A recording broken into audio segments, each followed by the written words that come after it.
Ayrton Senna was not just a fast driver, he was obsessed with perfection. Behind every victory, every overtake, and every pole position, there was a meticulously constructed routine that blended discipline, sacrifice, and an almost spiritual dedication to motorsport. His workday didn't start when he turned on the engine of a Formula One car. Long before that, he was already in motion. Through grueling physical training, detailed conversations with engineers, millimeter-precise adjustments to every car component, and even in his mental preparation, shaped by faith and an uncommon resilience. In the pits, Senna didn't accept superficial answers. He wanted to understand every detail, from fuel to suspension, from aerodynamics to invisible engine failures. He often trusted his intuition over the instruments themselves, and surprisingly, he was right. His mechanic Paul Harding and engineers from McLaren and Williams witnessed this countless times. Senna felt the car in an almost supernatural way. But his routine wasn't limited to the technical side. He was a pioneer in the physical and mental preparation of Formula One drivers, incorporating endurance training, physiotherapy sessions, and rigorous attention to diet. The intensity was so great that many around him were exhausted just trying to keep up. In this script, we will dive into Ayrton Senna's work routine, chapter by chapter, revealing how the Brazilian transformed every detail into a competitive advantage. From his tireless dialogue with engineers to his spiritual quest, including little-known facts about his preparation, you will discover how Senna built his legend not just with talent, but with a relentless routine that made him an eternal icon. Chapter 1. The first day of practice. Endless dialogue with engineers. A Friday of a race weekend started early for Ayrton Senna. Even before putting on his suit and gloves, his first stop was the engineer's room. This wasn't a simple meeting to receive instructions. It was a true diagnostic and planning session, where every detail of the car was scrutinized. Giorgio, the engineer responsible for translating test information into practical data, brought reports on new fuel combinations, low friction oils, and power adjustments. To most drivers, a 0.3% power increase might sound insignificant. To Senna, it was the difference between pole position and second place. In that environment, Senna demonstrated his most striking characteristic: obsession. He wanted to understand not just what was changing in the car, but how that change would behave on each specific turn. While others accepted technical reports as absolute truths, Senna asked incisive questions, confronted data, and described sensations that computers couldn't yet capture. In the parabolica, the car dives too much, he would report, or in the second chicane, I feel the rear end getting loose. It was as if he translated the asphalt into a language that only he and the engineers understood. This incessant pursuit meant that his Friday was consumed by hours of fast laps, returns to the pit, and intense meetings. The cycle repeated. Track, conversation, adjustments, more track. Senna wasn't content with just driving. He wanted to mold the car in his own image, transforming the equipment into an extension of his own body. The toll was great, but therein lay the key to his difference. While many drivers gave 80% dedication on Friday, Senna was already starting with 120%. More than just preparing the car, this process built psychological confidence. Every lap he drove after an adjustment validated or discarded a theory. Every conversation with the engineers fed his sense of control. Deep down, Senna didn't just trust his team, he trusted his perception, his ability to feel what the numbers didn't reveal. This combination of intuition and science made him not just a fast driver, but a natural strategist. Chapter 2. Intuition as a secret weapon. One of the most emblematic moments of his practice routine was when Senna questioned something that seemed perfect to the technical team. Once, after a qualifying session, Senna claimed there was something wrong with the engine, even though the engineers assured him that everything was working exemplarily. His insistence on changing the power unit was met with skepticism, but his pressure prevailed. When the engine was opened, they discovered a hidden failure in the camshaft. Senna, once again, was right.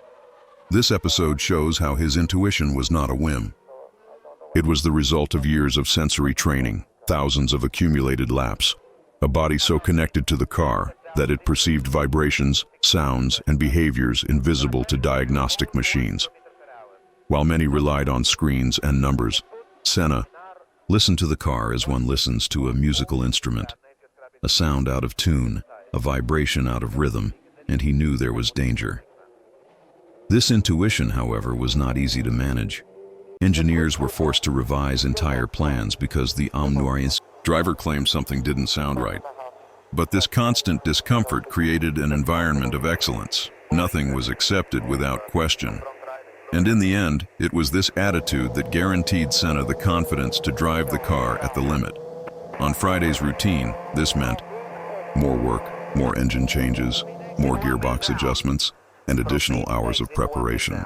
Senna didn't rest until he felt that everything was in sync. This exhaustive pursuit often tired the team itself, but it was also what separated Senna from the rest. For him, the car was not just a machine, it was a living organism with a mood, a breath, and unique responses.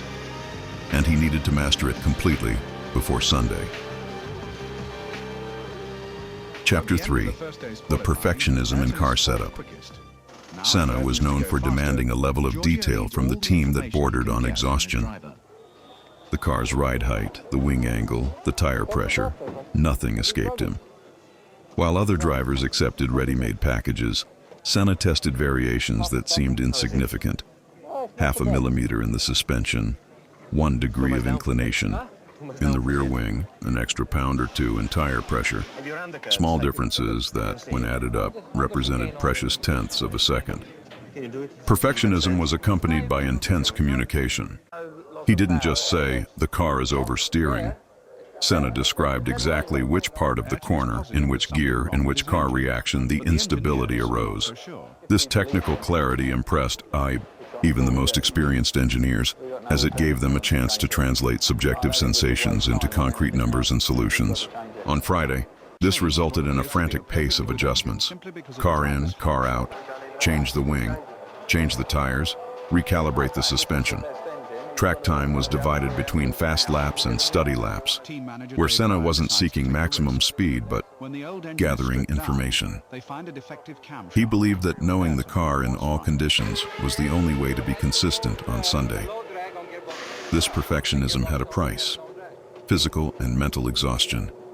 The required concentration was so great that Senna finished, practice drained, as if he had run an entire race. But it was precisely this radical dedication that shaped his superiority. While other drivers were still discovering limitations on Saturday, Senna had already mentally overcome those barriers on Friday. Chapter 4. Physical preparation, the body as a work instrument. If in the pits his obsession was with car setup, outside of it Senna applied the same philosophy to his body. Early on, he understood that Formula One required more than just talent. It demanded cardiovascular endurance, neck and arm strength to withstand G-forces, and quick reflexes to react in milliseconds. Alongside physiotherapists like Joseph Laborer, Senna revolutionized physical preparation in motorsport. Running, cycling, swimming, and weight training were part of his routine, interspersed with preventive physiotherapy sessions. He sought balance. He didn't just want strength, but also endurance and control. His breathing exercises, uncommon at the time, aimed to increase lung capacity and maintain calm in situations of extreme pressure. The discipline was absolute. Even in non-race weeks, Senna maintained an Olympic athlete's pace, believing that his body needed to be in a constant state of readiness. This care not only gave him a physical advantage, but also psychological confidence. He knew that when the last lap of an exhausting GP arrived, he would be more prepared than his rivals. The engineers recognized this difference. Car adjustments were important, but it was Senna's trained body that allowed him to extract the maximum from the machine. His physical preparation was as much a part of the routine as the technical briefings. For Senna, Chapter 5. Mental and spiritual preparation, absolute focus.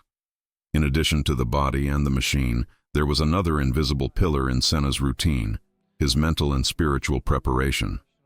Deeply religious, he believed that his strength came from God. It was common to see him in moments of silence and prayer before getting into the car. For many, this was just superstition. For Senna, it was the way to find balance amid the chaos of speed. His mind was trained for extreme focus. He mentally visualized corners, simulated overtakes, and anticipated problems. This practice, now common in high-performance sports, was one of the innovations that Senna helped to solidify in Formula One. He believed that by imagining every detail of the race, he reduced the margin of error when he was truly at the limit. Spirituality also gave him resilience. On bad days, when the car broke down or the race ended in a retirement, Senna resorted to faith to turn frustration into learning. This inner strength kept him centered, able to reinvent himself after each defeat. In the pits, this translated into serenity.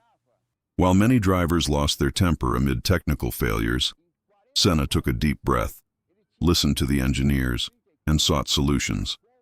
His spiritual routine did not distance him from reality. On the contrary, it was what allowed him to face it with clarity and courage. This union of faith, mind, and body completed the triad of his routine. Senna was not just a fast driver. He was a complete athlete, a man in search of perfection and purpose. In every practice, every meeting, and every race, he carried not only the weight of being a champion, but the responsibility of honoring the mission he believed he had received. Chapter 6. The Obsession with Invisible Details. For Ayrton Senna, the difference between winning and losing was not just in the major adjustments. Often, it was in the invisible that he sought his advantage. While other drivers ended a practice session after finding a reasonable setup, Senna insisted on testing details that bordered on the microscopic.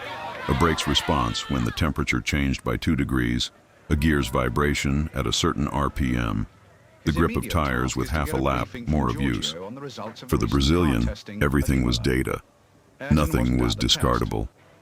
His routine on the track was marked by this pursuit. On a free practice Friday, he could spend hours testing combinations that wouldn't necessarily make him faster at that moment, but that would give him precious information for Sunday's race.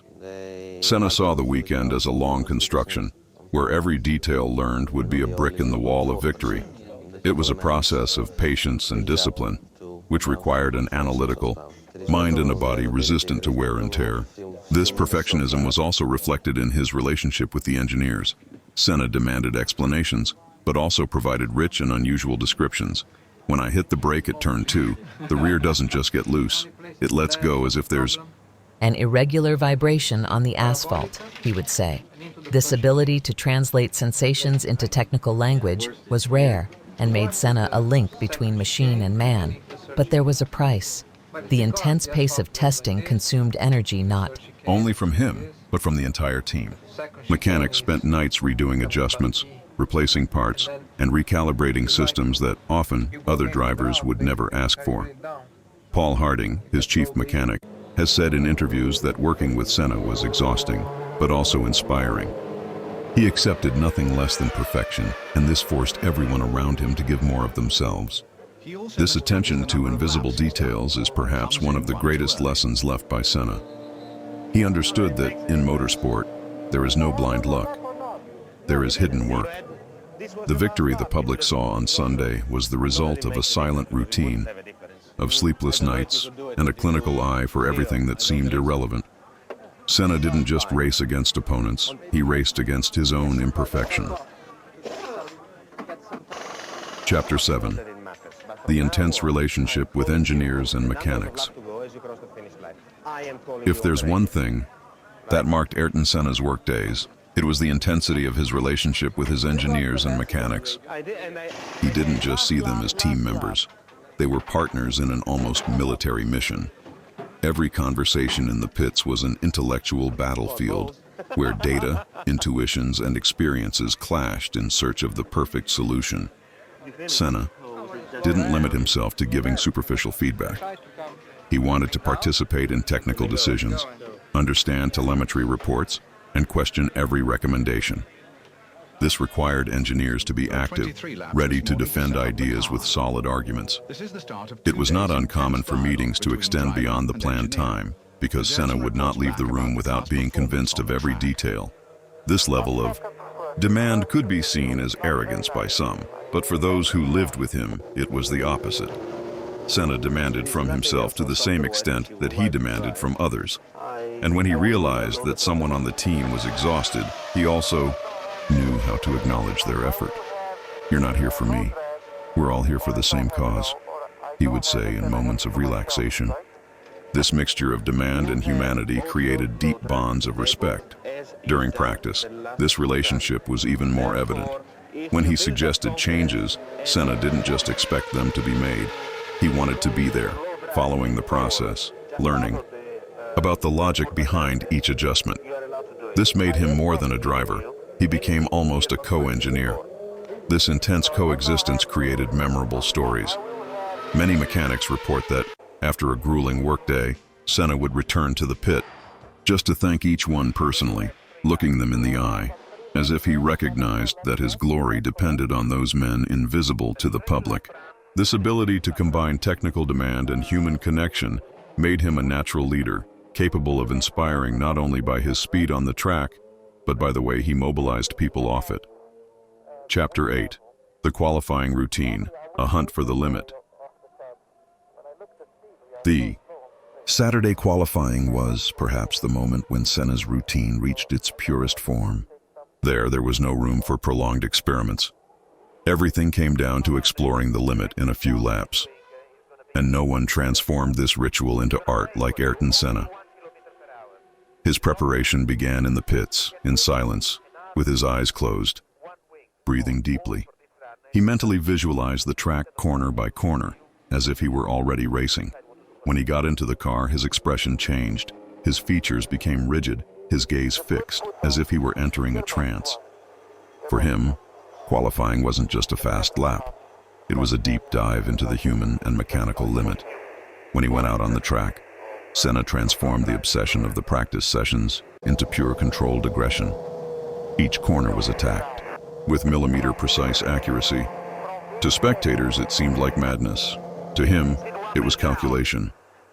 "In qualifying, you have to be willing to take risks that we wouldn't take in the race," he explained.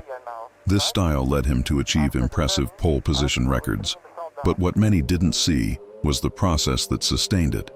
Each launched lap on Saturday was the result of hours of adjustments on Friday, of discussions with engineers, of exhaustive analysis. The perfect lap wasn't born on Saturday. It was born from the accumulated obsession of the entire week. In the pits, the engineers held their breath as the stopwatch ticked. They knew that, with Senna, any lap could be historic, and many were. His ability to extract something beyond what seemed possible from the car transformed qualifying sessions into unforgettable spectacles where the public had the feeling of watching not a driver, but an artist. Chapter 9. Sunday. A ritual before the race. Race. Sunday started early for Senna, but not in the hurried way of other drivers. His routine was almost liturgical. First, a moment of silence, prayer, and concentration. Spirituality was an inseparable part of his preparation. He believed he needed to be at peace with himself before facing the chaos of speed. After that came the final technical alignments. He talked with the engineers, reviewed tire strategies, fuel consumption, and race pace. Nothing was left to chance. Senna wanted to have all possible scenarios in his mind. Sudden rain, mechanical failure, safety car. For each possibility, there was a reaction plan. Before putting on his suit, he dedicated himself to light stretching and exercises, activating his muscles and preparing his body for the brutal effort to come. The GP was not just a race. It was a test of endurance, focus, and resilience. He knew that the last laps could be as demanding as a marathon. In the final minutes, already sitting in the car, he closed his eyes.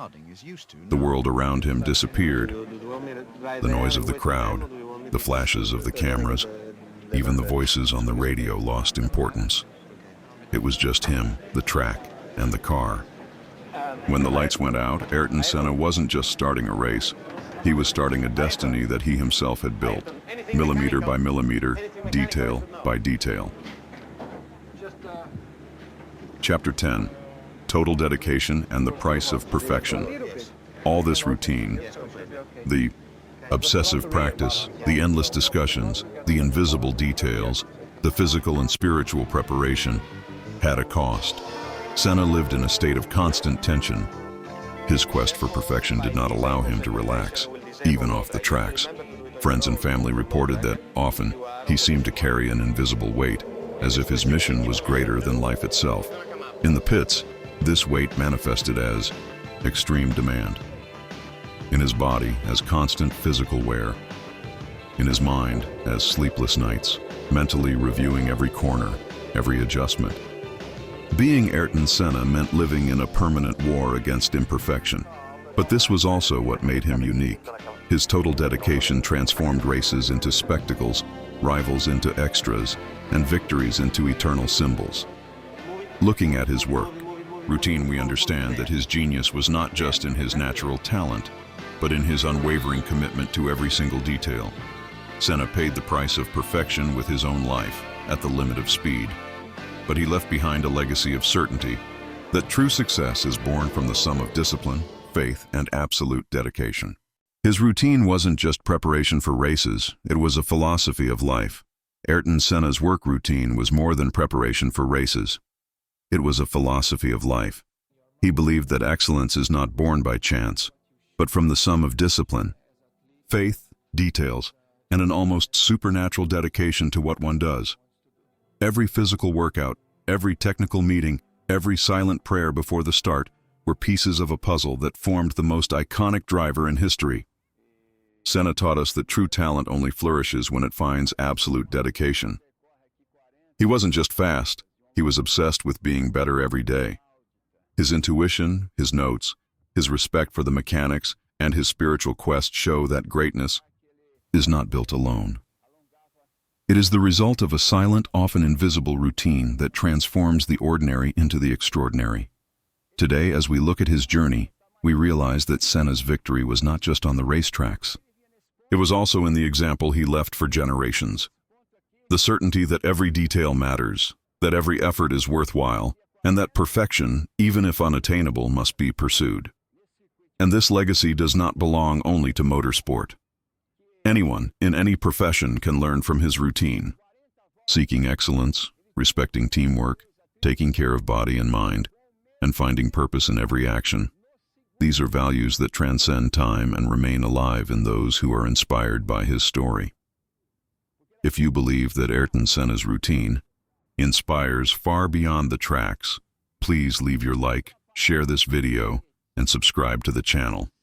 By doing so, you help carry on the memory of a man who transformed sport into art and life into a mission. Ayrton Senna no longer races on the tracks, but he continues to accelerate in the hearts of millions of people around the world.